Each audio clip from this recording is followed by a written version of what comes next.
Be the case. All right, we have a quorum. I believe we have everyone here and you are welcome to start.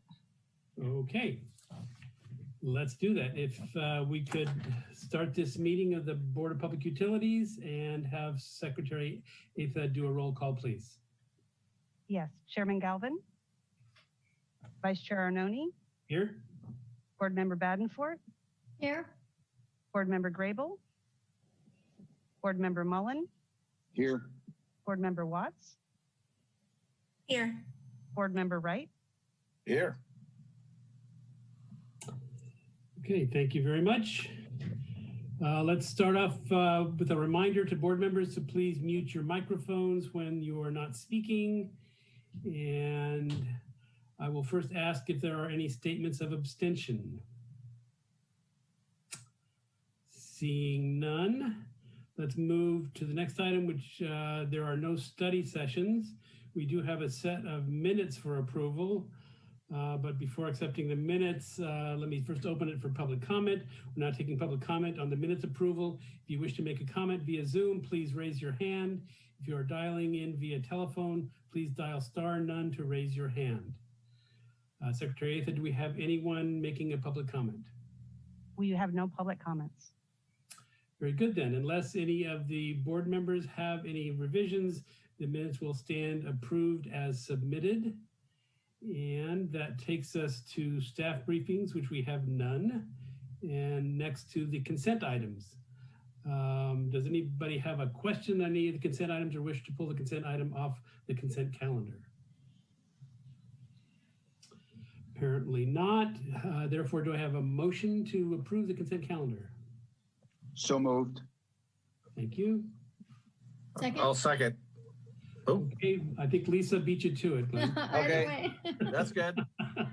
So now that we have a motion, we're now taking public comments on item 6.1. If you wish to make a comment via Zoom, please raise your hand. If you are dialing in via telephone, please dial *9 to raise your hand. Secretary Atha, do we have any public comments? There are no public comments. All right, then, if you could please call the roll. Vice Chair Arnone. Aye. Board Member Badenfort. Aye. Board Member Mullen. Aye. Board Member Watts. Aye. Board Member Wright. Aye. Very well, that motion passes unanimously. That takes us to our report items, and we do have a report item. Director Burke, would you like to introduce this item? Thank you, Vice Chair Arnone and members of the board.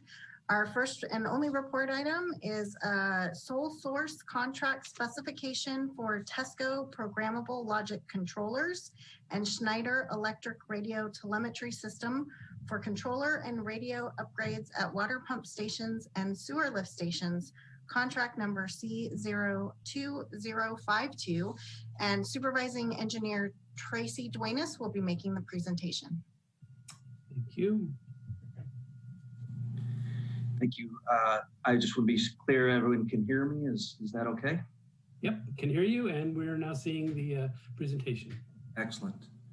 Well, good afternoon, Vice Chair Arnone and members of the board. I want to thank you for your attention and efforts regarding this item. My name is Tracy Duenas. I'm a supervising engineer with Capital Projects Engineering, and today I bring before you a recommendation for the sole source contract specification for the controller and radio upgrades at water pump stations and sewer lift stations project, contract 2052. Roberta, next slide, please.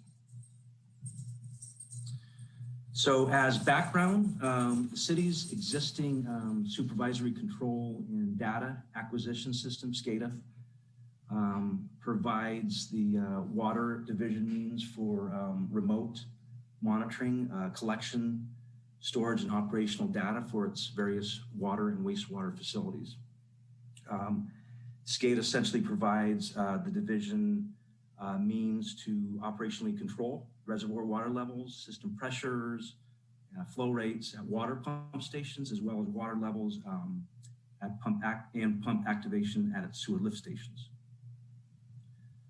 So the system is comprised of an elaborate network with a main primary server located at the utilities field operation UFO and a backup server located at Pump Station 4 at the location Sonoma Avenue and Farmers Lane intersection.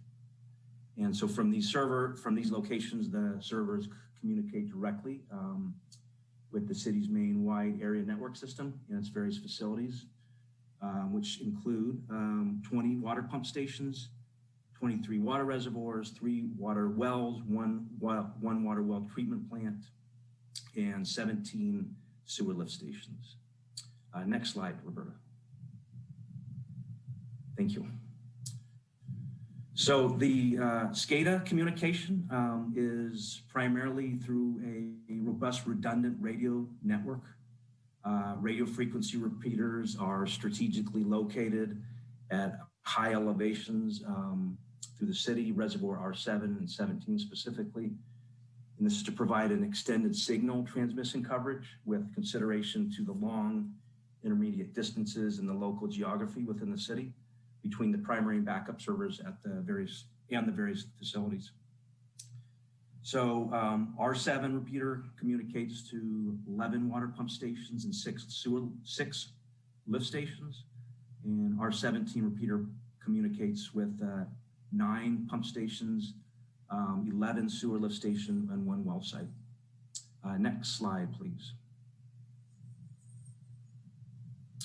The city acquired professional design services from Kennedy Jenks. And in August of 2019, we received a finalized pre-design report that essentially provided an assessment and an evaluation of the city's existing SCADA system.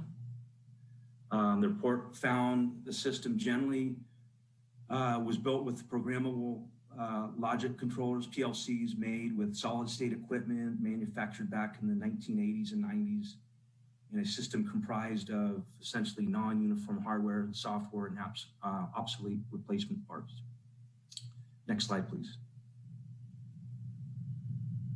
So the report also further described the existing radio telemetry system as having equipment also no longer supported by manufacturers, and also had replacement parts that were more or less obsolete or are obsolete, that would require engagement with a third-party vendor if replacement was needed. So overall, the condition of the existing SCADA system provides an increased probability of communication errors and operational maintenance impacts. Next slide, please. So KJ's report ultimately provides the basis for the proposed scope of work for the control and radio upgrades project. Improvements include up to PLC upgrades at 19 water pump stations and radio telemetry replacement at 41 various locations, including lift stations, water well, reservoirs, and pump stations. Next slide, please. So the project spans generally to the all the outer extents of the city limits, with PLC upgrades shown here in yellow icons and radio improvements, replacements in green icons.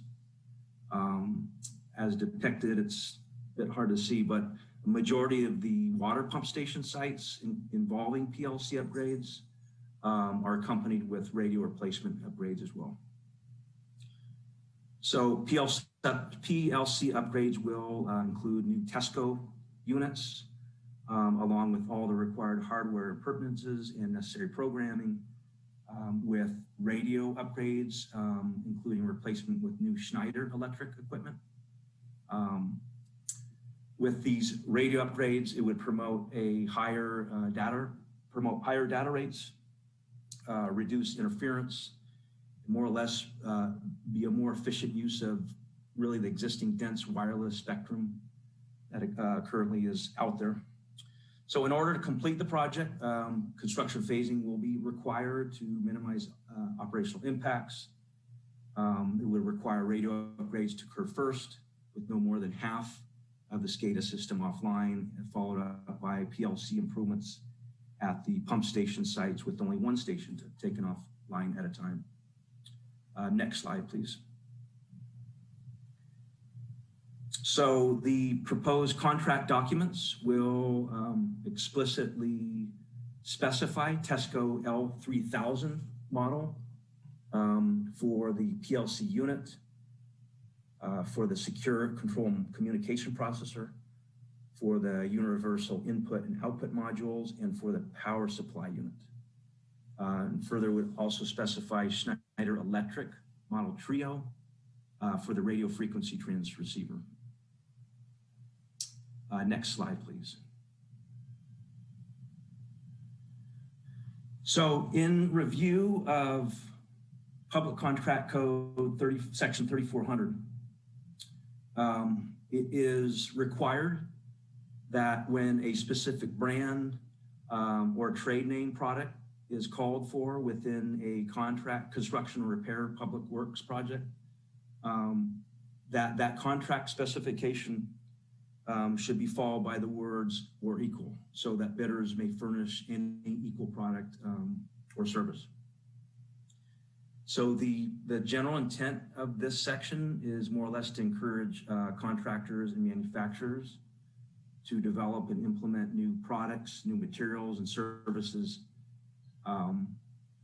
that function in all respects to that required by the contract, but at the lower cost to taxpayers. So it's intended really to promote competition and innovation with the construction and manufacturing industries in conjunction with providing a competitive bidding environment on public works projects. Next slide, please. So further, Section 34 also provides a governing exception in that the award authority may make a finding that allows a specific brand or trade name for a particular product or service in order to match other products in use on a particular public improvement, either completed or in the course of completion. Next slide, please.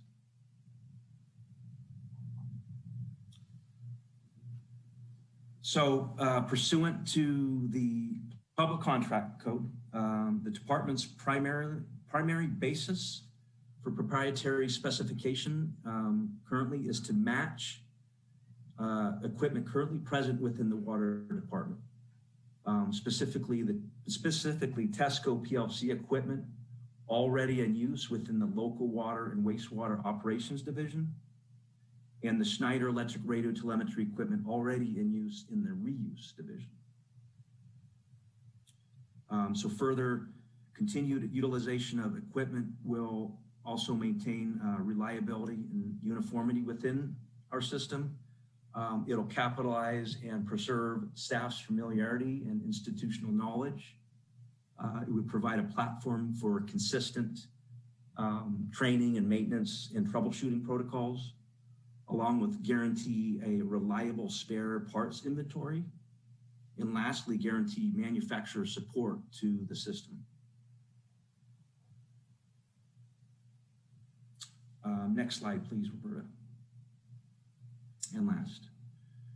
So with that, it is recommended by the Transportation and Public Works Department and the Water Department that the Board of Public Utilities by resolution approve the sole source contract specification for TESCO controllers, programmable logic controllers, and Schneider Electric radio telemetry system for the contract radio upgrade at water pump stations and sewer lift stations, contract 2052. With that, I would be happy to answer any questions. I'm assuming I may have the assistance of Deputy Director of Water and Sewer Operations, Joe Schiavone, to assist any specific questions regarding operations in the systems. And I did want to clarify in the resolution, the quantity for the proposed PLCs is stated as 22, I believe. That's inaccurate. The number is actually 19, which is consistent with this slide here. So I apologize for that. Excellent. Well, thank you for your presentation, Mr. Duenas. Are there any questions or comments by board members? Board Member Wright. I support this. My only question is, if we do other improvements, build other things in the future, and we want to use the sole source, do you need to come back to the board again to get sole source approval in the future, or is this from here on in, we can use this as a sole source?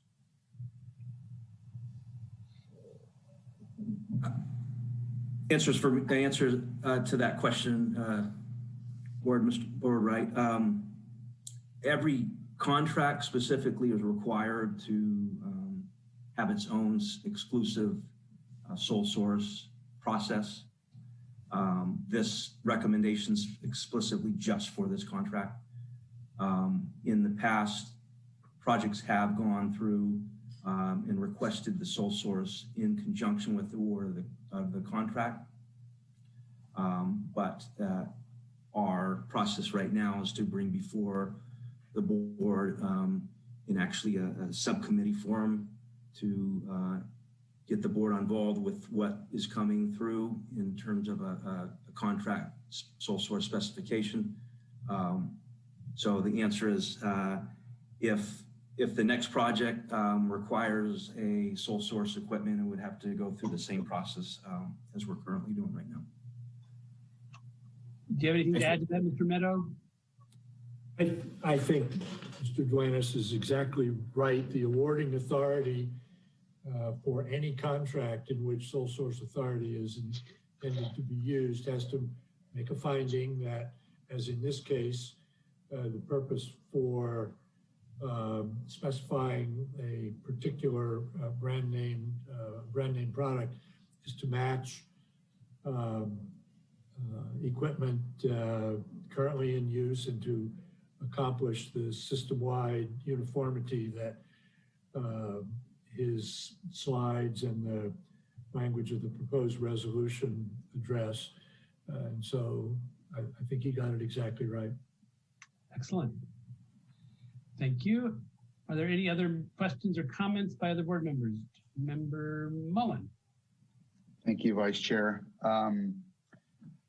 I appreciate and compliment the staff on the work they've put into bringing this item forward, as well as the Kennedy Jinks consulting with the city staff to come up with this proposal for sole source. But I think we would all acknowledge that sole source contracts can be slippery slopes if they're not done appropriately. And the city's shown a very skilled way of approaching these, and so I compliment you for that. However, one question I have about the comment about same where we would give them the ability to propose similar like equipment. How can we be assured that our equipment is up to date? Because we can look back on the 80s and 90s, and some of us would consider that to be the good old days, but it's also been 40 years. And so now the technology has advanced in light years to where we are today, and we want it to, it's going to continue. So my question is, do we have some assurance in this process with this contract that all of our equipment that we have now, that they're going to turn and look at when they propose to do this project? We don't have some old dinosaur pieces of equipment in there that somebody's going to see and say, well, you have item X in here, and I proposed another item X. So is that a clear question, or do I need to clarify it more?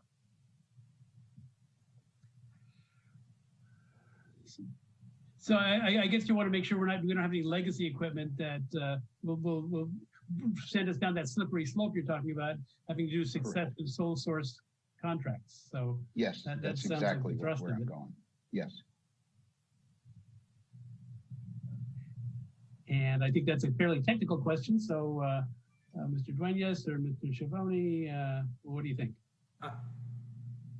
If I could defer to Deputy Director Schiavone in terms of his experience with the system itself, their familiarity with this product really goes back since the beginning, I believe. Joe, would you have any input on this? I would. Thank you, Board Member Mullen. That's an excellent question.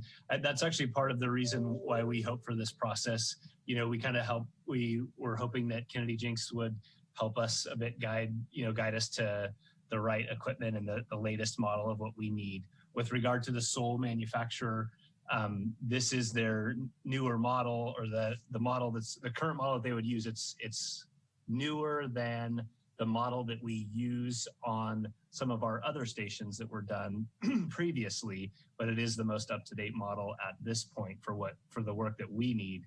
There are several operational benefits to this particular manufacturer, and that's why we go through this process that we're going through today to get your approval to get this specific manufacturer, the specific brand.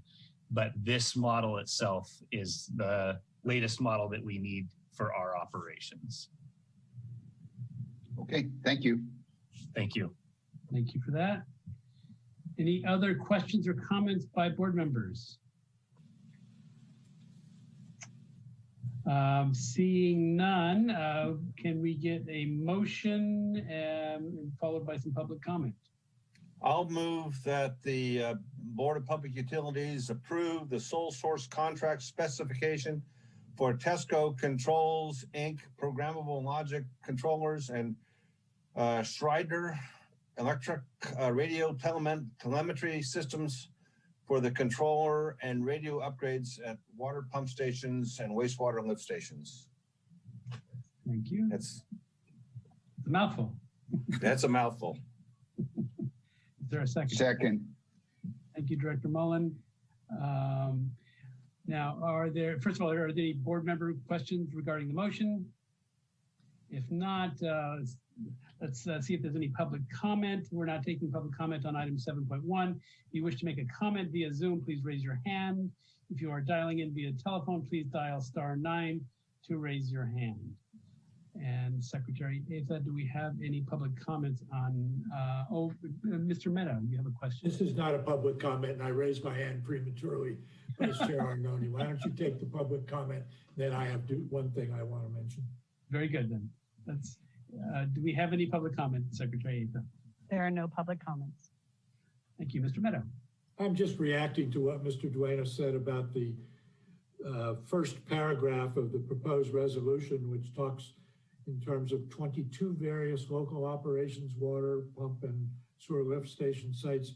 Did I understand you, Mr. Duenas, to say that in fact what you're seeking to acquire is 19? That's correct. Vice Chair Arnone, I think the board may wish to consider perhaps amending the resolution that is before you now to change the number from 22 to 19 in the first paragraph. And Mr. Duenas, you check me, please. I think that's the only place the problem exists. Yes. In any of the documents before the board. Is that correct? It may have been covered in the staff report. We don't need to amend that, though. Thank correct. you. Okay. Board Member Wright, is that an amendment acceptable to you? Yes, I'll amend as Mr. Maddow is recommending. And I'll second. Okay. Second. So the motion has been amended now. Let me just briefly open it up for public comment on the amendment. Are there any public comments on the amendment? There are no public comments. Thank you. Could we please have a roll call vote then? Yes, Vice Chair Arnone, Aye. Board Member Badenfort, Aye. Board Member Mullen, Aye. Board Member Watts, Aye. Board Member Wright, Aye. Very good. That motion passes unanimously. That brings us to item number 8, which is public comments on non-agenda items. If you wish to make a comment on an item within the jurisdiction of the BPU, but not on the agenda, please make your comment. If you want to do it via Zoom, raise your hand. If you're dialing in with telephone, please dial *9 to raise your hand. Are there any public comments on non-agenda items, Secretary Ava? we have no public comments. Thank you very much. let's see, I guess that brings us to, where are we? That was referrals. First of all, there are no referrals. There's no written communications that I see here on the agenda. I don't believe there were any subcommittee reports. Anybody have a subcommittee that met that we're not aware of? Okay, how about board member reports? Anything you want to report, board members?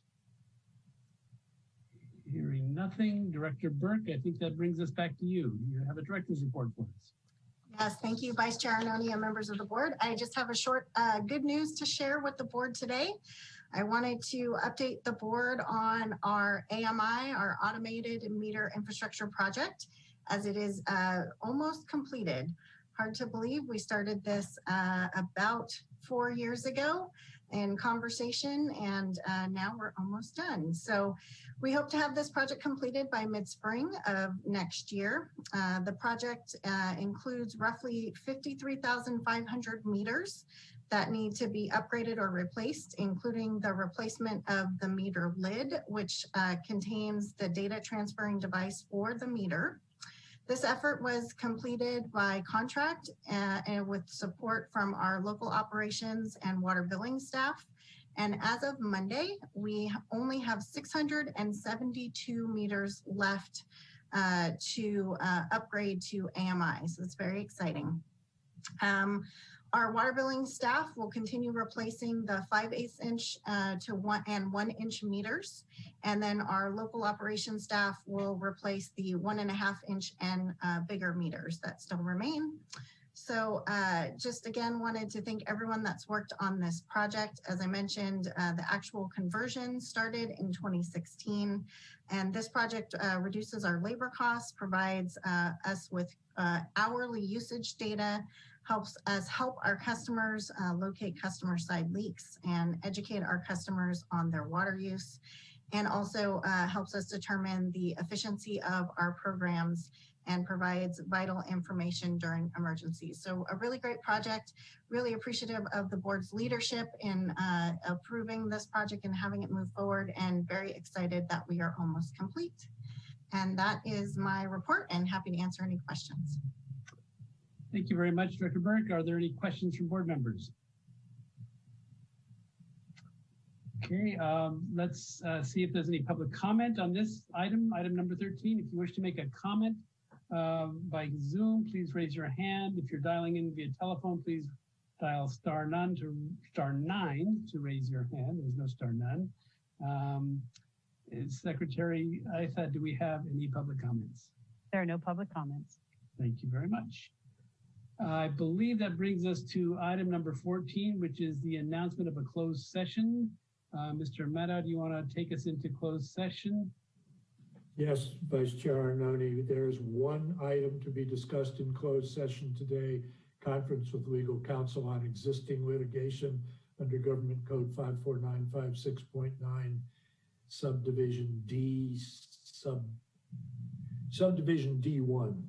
And the name of the case is Bush versus Brown Farms et al. It's one case to be discussed in closed session in what I believe is a separate Zoom meeting.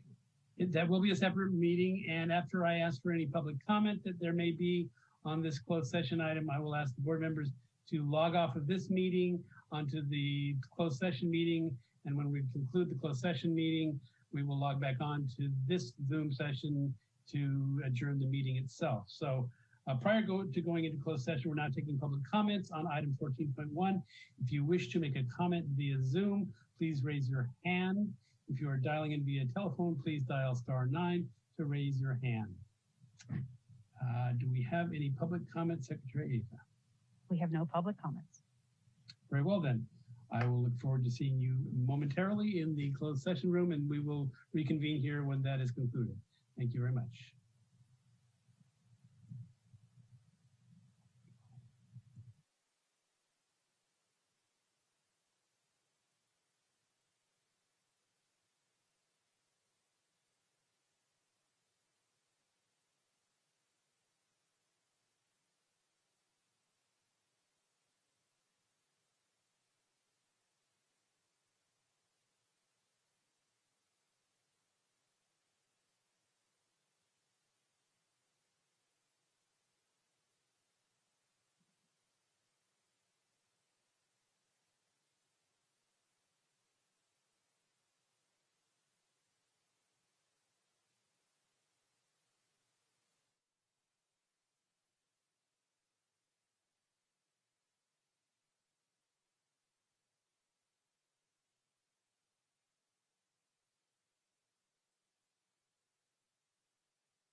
Are we all here? I believe we are all here. And so once everybody's here, then let us, I don't believe I guess we should have a roll call to make sure everybody has returned from closed session. So Secretary, could you do a roll call to make sure we're all back where we should be? Yes, Vice Chair Arnone, Here? Board Member Badenford, Here. Board Member Mullen, Here. Board Member Watts, Here. Board Member Wright. Here. And Mr. Meadow, would you please give us a report out of the closed session that we just concluded? Yes, Vice Chair Arnone, the board did meet in closed session. There are no reportable items from that closed session. Thank you very much for that report. And there being no further items on our agenda, that brings us to the conclusion. So I will adjourn the meeting and thank you all for being here and have a good pre-holiday season. Take care, everyone. This meeting's adjourned.